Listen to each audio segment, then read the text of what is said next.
Alright, in order for me to fully show you and allow you to appreciate this attack, we have to do one more configuration to our lab. So what we are going to do is we are going to our domain controller. We are going to go into the server manager here, and we're going to make sure that we add one feature which is going to be a certificate. So what we are going to do here is we are just going to go ahead and say manage, okay, add roles and features, and then we are going to go ahead and just say next, next, next, and the feature that we are going to add is going to be the Active Directory certificate services. Okay, so we are going to go ahead and just click on this and select add features.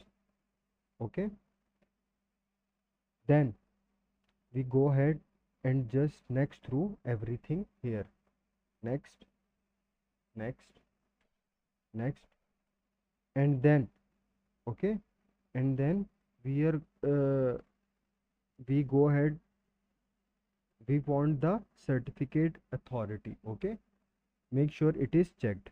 Okay, and then we are going to say next, and then we are gonna say restart the destination server automatically if required. Press yes and say install, and this should just take a quick second here, so give it a second. If you need to pause, go ahead and pause, and then meet me back once you have your installation completely configured.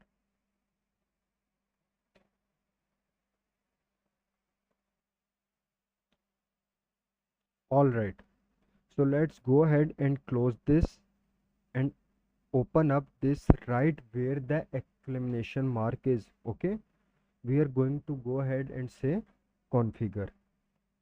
We are going to hit next and click on the certification authority here.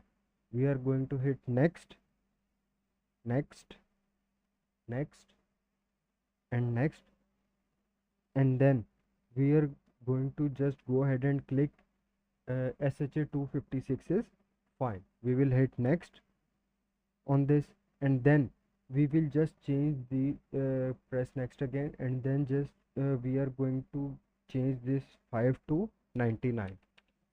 Okay, press next, next, and configure. So all we are doing is we are setting up a certificate so that we can run LDAP on a secure side. So we are going to run LDAP secure. Now we could pull off this attack with LDAP, but it's a lot easier with LDAP secure. So now we are going to need to do is reboot this server. Go ahead and do that. Okay, go ahead and do that. Once you have got that done, you are up and running. Go ahead and meet me in the next video, and we will make sure that we can pull off this attack.